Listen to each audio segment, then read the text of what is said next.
You're listening to the Wise Women Invest podcast, a division of Noise Media Network, hosted by Audrey Bell Kearney. Wise Women Invest is on a mission to help 1 million women learn how to make smart money moves by becoming savvy investors in real estate, the stock market, cryptocurrency, and early-stage businesses. Now your host, chief noisemaker, and wise woman herself, Audrey Bell Kearney. Good afternoon. Well, still morning. Good morning, everybody, and welcome to another episode of Wise Women Invest. Carolyn and I have, and mostly my fault, have been out of the loop about a couple of weeks, but we are back here and we're on schedule. So the show will be airing every other Wednesday starting today. So not next Wednesday, but the following Wednesday. Trying to get on a schedule, and it's so funny because stuff always come up, and I'm like, oh my God, I gotta tell Carolyn I gotta postpone the show, but we're on a schedule. So glad to be back with you guys. Good morning, Carolyn. Welcome. Welcome. Glad to see you as well. Thank you. And so we got a good topic today, y'all. And the reason I chose this topic was because I'm an entrepreneur, and I was just telling Carolyn, she said, I know you've done like a bunch of shows this morning. I was like, no, but I've been on a bunch of meetings and one show. And here's the thing. So I don't know if you guys think about it, but I think about retiring sometimes. Like I want to go to Tuscany, and I want to go to Greece, and I want to go to Liberia, and I want to go to Egypt, and I want to go to Bali. Well, I can't do all that if I'm always working, right? I can't do all that. Well, okay, some people may say I could because we do have like the laptop lifestyle. However, I like to work at home. So that doesn't do me any good. I like to work at home. Like I'm never comfortable when I'm traveling, trying to work, even though I'll take my computer, I'm not. So at some point, I think I may just want to retire. But here's the thing. We need to make sure we got some retirement plans in place. And I think a lot of entrepreneurs don't even think about that, because when you think of retirement, you think of retiring from a job. So I'm glad Carolyn is going to be sharing with us what we need to do as entrepreneurs if we want to retire from our business. I know it's not a job, but it's a business, and you can retire from it, y'all. So I'm going to turn the floor over to Carolyn so she can get us started, because I think I want to retire. I'm at that stage right now, so I'm feeling it a little bit. Well, Audrey, I'm so glad that we're having this discussion, and what you just started sharing with our audience is so real. Several things you shared that all take part in that whole idea of, am I going to retire? One of the things that I always look at, especially for entrepreneurs, I share first and foremost is that you want to take the time to think about that. You want to take the time. You shared that. Number two, you shared that you were busy. Not you'd done a podcast, but you're also on a lot of calls this morning. Where for entrepreneurs, a lot of times we are busy.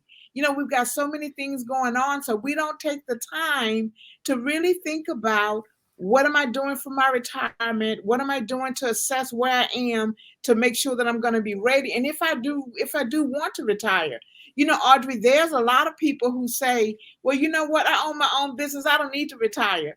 But at some point, like you say, you're going to want to go play on the beaches of the world. You may want to do that, or at least have the ability to step away from your business. So you kind of pseudo retire. But here's the difference. Here's the thing. You want to be ready for whatever that is, and so I want to start with this. One of the things we talk about, we do a real class with business owners. I've done it at several special events, and we talk about a lot of things, and we end up talking about retirement. But one of the things that we found was that a lot of people became entrepreneurs because they left a job, or they worked for somebody at some point, and they say, you know what? I'm going to start doing this on my own. I'm going to start my own business. It's something that I'm really passionate about. I can do it from home. I don't have to worry about it. So one of the things that we talk to entrepreneurs about, especially when they get ready for retirement, number one is, if you left money where you worked, one of the first things you want to do is roll it out of there. You should have rolled it out when you left at the first time, early, because you never want to leave your money where you're not anymore. So if there's any money at previous jobs, you want to roll it out of there, and then you want to sit down and really start to think about what I'm going to plan. And that's early. As soon as you start your business, roll whatever money you have that was left at a job that you were at. You want to roll it out of there. Then you want to start looking at, how do I maximize my contributions? Now, there are a lot of different plans that an entrepreneur has that are not available to an average person.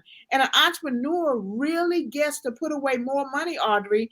They get to put away more money. The key is making sure that you understand what the tax ramifications are. And we're not going to talk about that in this segment, but what the tax ramifications are for each one of those plans.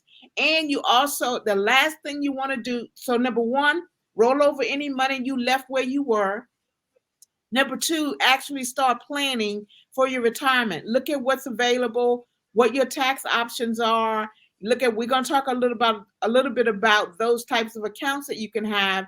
And then the last thing is, you want to really make some decisions about, it's called prepping your business for when you do decide to retire. Are you going to keep working it? Is it at a point where it can yield revenue for you throughout your retirement? Do you have a successor? Do you have someone who can take over for you when you decide to leave the business? Very, very important thing to see. Some of us have children and our kids are at an age where we can teach them the business. Is it something that your kids can roll over into? You want to start thinking about that and preparing them for that. So when you do get to a point where Audrey says, I think I may be thinking about retirement. So when you get to that point, you might have children that can take over that company for you, or you want to identify some potential buyers. Who might buy your company? And that's really a touchy subject too, because the business we have created, we have the passion for it. We know what we were doing. We know what our thought process is. We can do it in our sleep. Everybody may not have that passion. And studies have shown that a lot of the businesses that are put up for sale don't actually sell, or someone may not have the same value. You may think it's worth something, but it may not be worth that much to the average person on the market. So those are just some things you want to start thinking about as a business owner. Did any of those grab your attention, Audrey, before I start talking about the types of accounts they can have? It did. You know what grabbed my attention? So I have one daughter. I have one daughter and one granddaughter. I just got one kid.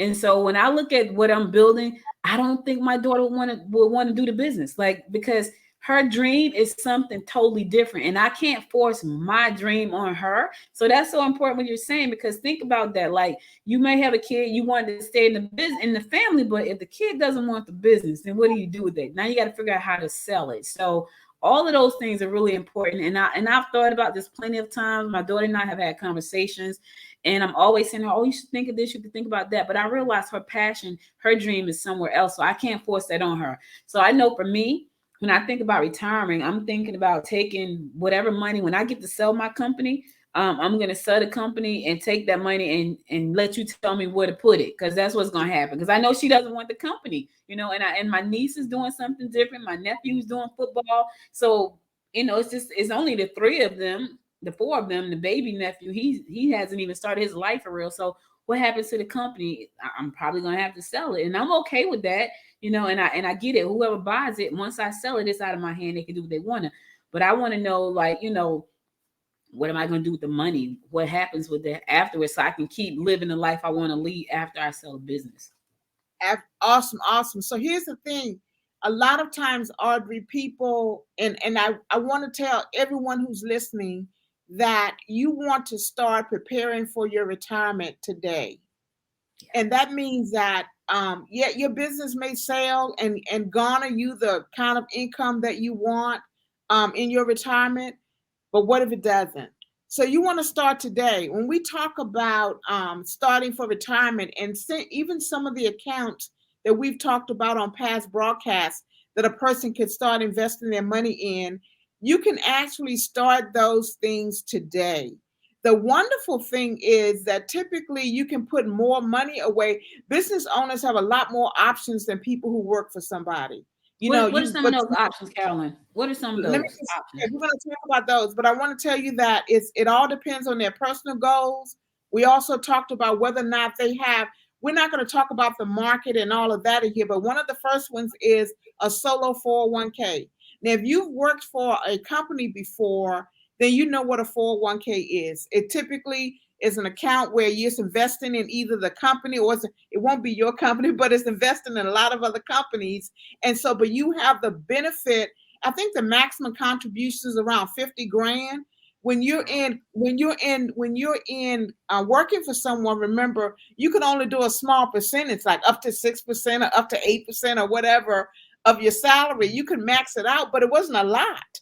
You follow? But as an entrepreneur, you get the opportunity to put away up to about $56,000 of your maximum contributions, which is an incredible thing for an entrepreneur. Again, you want to consult your, we can get into a tax thing later, Audrey, with a tax professional, but you want to make sure that it depends on your earnings. It also depends on what your, any other limits that you may have based on your particular company, but it does work similar to the 401k if you are working for a company.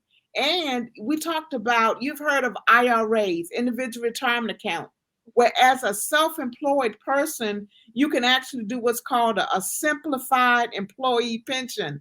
And you've heard that number.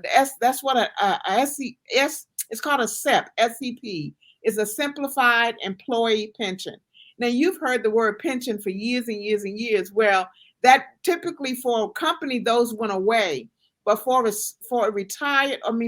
entrepreneur, you get the opportunity to set up a retirement, and it's a SEP, which is a lot better than just the IRA because it has a larger contribution. And when I talk about plans that are better for an entrepreneur than for an individual, most of the time it's because you can put more money away. The key is you got to start. You don't have to have a large sum of money to start. You can start with as little as $50 a month. Just like the regular IRA that we talk about, you can start setting up your retirement as a self-employed, as an entrepreneur, for as little as $50 a month. Now, granted, you and I both know that $50 is not going to take you through retirement. But the earlier you start, the more you can build on that, and then make it grow from there. But that is one of the best things that the self-employed person can have: the solo 401k, and then the SEP that we just talked about. We also talked about the Roth IRA in some previous segments that we did. I always recommend for a self-employed person, an entrepreneur who needs some tax advantages, you may want to do the traditional IRA.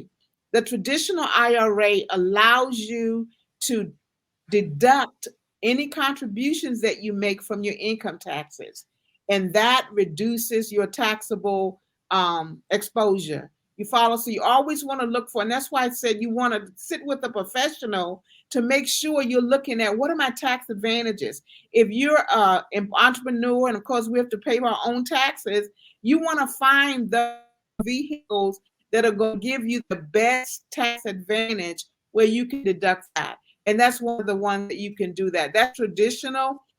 You can have a Roth as well. Some people have both. I have entrepreneurs who have both the Roth IRA and the traditional IRA. The Roth allows you to take money. Your money grows when you take it out. It's tax free, and as long as you've had it in existence for at least 5 years, you can take some money out of it without penalty. The traditional IRA basically has some penalties if you try to take it out before you're 59 and a half. But those are just some of the things, Audrey. We always think about, well, how is it going to grow? How is it? All of that is every conversation we've had about the market. You determine where it's going to be invested. If you're an aggressive person, then we'll put you in something that is tied to the market, because the market over history has been up and down, but you still get a great rate of return there. If you're moderate, middle of the road, we give you a mixture. We can put you in annuities. If you say, you know what, I don't want to deal with the market at all, then there's something that's called an annuity that allows you to take advantage of a return, not as great as if you were taking some risk, but you can have an account where you have minimized risk there. So it all depends on whether you are okay with taking risk or whether you want to minimize your risk. And that's when we decide to put you in something else. So you've got the solo 401k, you've got the SEP, you've got a traditional IRA, or you have a Roth IRA. Those are all types of accounts that an entrepreneur can put their money in, a small business can put their money in to get them prepared for retirement. You know, the interesting thing, Audrey, is that small businesses make up about 97% of the economy. I don't know if you ever realized that, Wow. our economy stays robust because of small businesses. And technically, a small business is any business that has less than 500 employees. And they have found that most of the reason why this country continues to be at the economy as it is because of small businesses. It's not necessarily because of large companies. So I wanted to ask you this, because you said the solo 401k, you said the Roth, you got the IRA, the Roth IRA, you got the SEP, and then you said annuities. So can one person, an entrepreneur, can they have all four of those? If they have, so you know what, I'm going to allocate $250 a month. I need all of them. I want to have a vehicle. I want it all there. Or would you suggest take that $250 and put it in one? Or if they want to have a Roth or 401k, or, you know, the whole SEP and all those things, what would your advice be to that person who's listening right now saying, well, I want them all, because when I get ready to leave, I need to have money stacked away. I want them all. What would you say to that person? I would tell them, don't take 250 and try to put it in all. I would say, you know, let's find one or two for $250, because depending on where it's put, there may be some small account charges, and you don't want to have that many account charges in there. They're minimal, usually less than 5%, but you don't want to have that many there. Also, I would not recommend, because in and of itself, each one of these types of accounts have diversification in them. So if you need tax deferral, then I would put more of the money in that account than if you put it in one that's not tax deferred. If you need to deduct it from your taxable income, then I would say put more money in that. So it all depends on what literally every person is different. So it all depends on what their strategy needs to be for them to have the best type of retirement plan set up. And I will tell you this, that typically with $250, I would say no more than three, maybe two types. But again, it all depends on what the best option is for that particular person. And as you grow, as your business grows, you want to allocate even more money to your retirement, so that whether you retire or not, as you get older, you may not want to spend as many days in your business as you do. I know Audrey's like me. We're all over the place all day long. You may not want to spend that many hours. You know, you may want your toes on the beaches of the world. And so to do that, you want to make sure that you're preparing. And each person, Audrey, because it's different, because each one of them also has a maximum. So let's say one, you won't max out. The maximum is the total amount for the year. So you could you could have a certain amount in one account, a certain amount in another, as long as you don't hit that max. And then there's another account. I cannot remember the name of it right now. That's for the high income, real high net worth companies, self-employed people. When that comes to me, I'll let you know. But I would not try to put all of them with $250. I would probably that's a long answer, but I would probably just do two of them. And that's a good answer, because I was thinking as you were talking. So let's look at the 401k, the single 401k. What is the cap for an entrepreneur for that? Like the annual cap, what they can put in the 401k. And then I want to go down the line with the Roth, the IRA, and then the SEP with the same question. For the SEP 401k, I think it's about $56,000. If you're under 50, if you're over 50, then it's about $62,000. They all increase the older you get. Okay. For the simplified, I think it's around $56,000 there as well. For the SEP, the simplified employee pension, it's around $56,000. They go up a little bit every year. I think they may have increased a little bit during the pandemic. So don't hold me to this, listeners, but it's a little bit around 56,000, maybe a little bit more than that, as we're getting past through the pandemic. If you were doing a simple, did I talk about a simple IRA, Audrey? You did not. You talked about a Roth, a regular Roth, not a simple.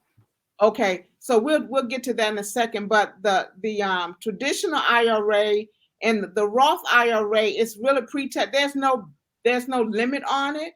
You just continue to invest the money, and I think I told you that it's pre-tax dollars. And if you've had the account for at least 5 years, you can take money out of there. But the key around 56,000 is the cap on most of those. Okay. Now, I know you mentioned the annuity, which is one of the products I happen to like. I think for a lot of people in our space, the reason they kind of deter away a little bit is because depending on what company you go with, to get an annuity, you have to put like a lump sum. But is there a cap on that as well? Is it 50 or 60 for the annuity, or is that like that number higher? It's much, much higher. I have clients. I have a client right now, a couple of years ago, that put like $700,000 in an annuity. So you can put as much as you want in an annuity. It's higher. There are typically a lot more expenses that are associated with an annuity, because they literally protect your assets. You have a greater, it protects you through market fluctuations. You have the ability to cap it at certain points. Like you can say, when my annuity gets to this point, cap it, and your money would never ever grow below that. So if you cap it at, let's say it gets to $500,000, and you say cap it right here, but you pay for that. You follow? So there are a lot more costs that are associated with annuities. You do pay for that. And it's called a step, as a step rate. As it gets up, you can lock it at that next step. And which means that once it gets to that point, no matter what happens in the market, no matter what happens in the underlying accounts, you would never go below that amount. And that's one of the great things about annuities. People tend to shy away from them because they don't understand them. But also they think that you may lose your money. You don't, because you do have the ability to lock it in. You do have the ability to be protected, which is incredible with an annuity. But there are no limits on it like the other accounts. You can actually it does take a lot more money to get them started. In most cases, it's about $25,000 to get started in one. But if you have not started your retirement as a self-employed person, if you've not started your retirement at all, then it may be to your benefit to take some money and put it away into an annuity so that it's growing for you and you can look at it long-term. It's long-term savings. So your investments as a self-employed person, entrepreneur, your investment should literally be looked at that. What is my long-term objective here? You don't want to put money there that you're going to need next year or the year after that to pour back into your business. This is literally you're being selfish enough to put away $25,000, $30,000 for yourself. With the lock-in rates for the annuity, what does those numbers look like? You know what I mean? Because I think I've heard some stuff about annuities. Sometimes I hear good stuff, sometimes I hear not so good stuff. And one of the things is some of the fees are expensive. So when you're thinking about lock-in rates, let's say I got $200,000. I say, Carolyn, I'm going to put this in an annuity. I don't ever want it to go below 200,000, but I don't mind it increasing when the market goes up, because I know that's how that works. What's like an example of what a lock-in rate would actually be for an account like that, an annuity like that? When I said lock-in rate, I misspoke. Let me say we lock in. You get a certain point, and then it stays at that amount. Okay, so because if I tell you that this particular annuity pays 7%, okay, so it pays 7%, and the market, let's say when we say lock in, let's say the market does 3%, you want 7%, and we tell you that it's 7%. Well, we can actually put you in an annuity to where even if the market does only 3%, you're still guaranteed that 7%. There are annuities like that. Okay, so that's what that means. Or you can get to your account gets to a certain, it's either a dollar amount or it could be a fixed rate. And that's one of the great things about it, Audrey, is as it's because we say that it's going to protect you against fluctuations in the market, you get to a point where whatever the market is doing, it doesn't matter because you either make money or you won't lose any. And that's the awesome thing about an annuity. You'll either make money because it'll say, if it does this, you're going to lock in here. But if the market is, if the annuity does below what it's supposed to do, you won't lose anything. And that's the awesome thing. You'll gain on the time when it's gaining, but you won't lose anything when the market is going down. And that's what that means. That you'll be able to look in where you would not have those losses there in your account. And that's I love them. You know, they're really, really great. You have to be at least, for most of them, some of them you have to be at least 50 years old before you start. I think there are a few that you can start at age 45 because they are geared for people to start looking at retirement. So I think there are a few that 45, but most of them are 50 years and older. Okay, cool. Now you had mentioned earlier about a simple IRA. What is a simple IRA? Well, it's really just for people that are small business owners. That's all that is. Small business owners. It has a contribution, I think is around $13,000 maximum contribution, but it's for people with some employees. So if you're an entrepreneur and you have employees, then you want to look at a simple IRA for you and your employees. You follow? So if it's, but unlike the other ones that we talked about, like the solo 401k, that's just for the owner. That's for the entrepreneur, the business owner themselves. Okay. But if you have employees, then you want to look at the simple IRA where you can have yourself, and I think it's up to about 100 employees that you can have that set up for them. So that $13,000 max, is that per person in the business or is that just for the owner? It's for per person. Okay. So if I have my company has employees, because I'm thinking now, so my company has employees, and because I am the one, my company is offering this simple IRA, because I know some of those plans, like an IRA, traditional IRA, let's say they was working at Coke and it was an IRA, that's not a $13,000. You can't put $13,000 if you were at Coke, right? Like a big company. It's only for a small company. It's only for small companies. That's correct. And also when those, again, most of those companies won't talk with you about IRAs are for people that are not associated with corporations. Most corporations would have a 401k. When you do IRAs and that, it comes outside of the company. These are for business owners, small business owners. Okay, cool. Woo, I know y'all got a lot, because Carolyn be bringing the fire, baby. She be bringing the fire, but that's what you need. And so as I'm thinking about, moving into having a life, not that I don't have a life, y'all, but to have some downtime, I'm looking at how to protect my assets, how to increase my assets, how to create multiple streams of passive income, all of these different things. I have to do my research. I talked to Carolyn, we missed some calls, but I always know when she comes back that she's going to bring us some good stuff. So I know that was a lot. I know somebody is still very confused right now. And I know they're saying, I want to retire at some point. If you want to retire, you want to reach out to Carolyn, and we're going to drop her number so you can call her. Carolyn, let's get the number so they can call you. Let me put the name in there, right? Listen, you call Carolyn, let her tell you how to get started. What's the number, Carolyn? It's 404-844-8110. All right, 404-844. Yes. 404-844-8110. Correct. And it is always important. It's always, thank you so much. It's always important to remember that everybody's retirement situation is different.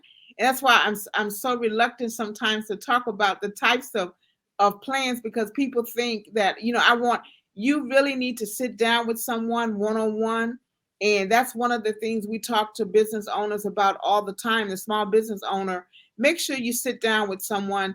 Just like you would not want to, if you're great at that, that's great, but you don't want to prepare your own taxes. You don't want to do your own books. You want to have a professional that's going to help you with your retirement, because everyone's situation is different. And the last thing I want to share, Audrey, is that as a small business owner, also make sure that you look at how your Social Security is going to play into your retirement plans as well. Make sure you look at that. And all of that you should be looking at early, so that as you're planning, you don't get to be 65 and go, oh, what am I going to do? You want to start doing it now. So that's why we're here at Wise Women Invest, to share the information and give you an opportunity to meet with someone that can help you out. And listen, you might know somebody, but if you don't know anybody, reach out to Carolyn, let her help you, because as you can see, she knows what she's talking about in this space. And we're going to be running some workshops, and I'll tell you more about it with the Greater Eastside Chamber of Commerce. We'll talk more about that on another episode. Carolyn, I do want to talk next time about the Social Security piece, because I hear a lot of people who say, I don't want to mess up my Social Security. And so I would love to talk about that. I hear that a lot. And I have quite a few friends who are at Social Security age, and they say that all the time. I don't want to mess up my Social Security. And I'm like, what is that? I'm not there yet, y'all. I'm not there. So I don't know what that really means. And I don't ask any questions. I'll be like, oh, okay.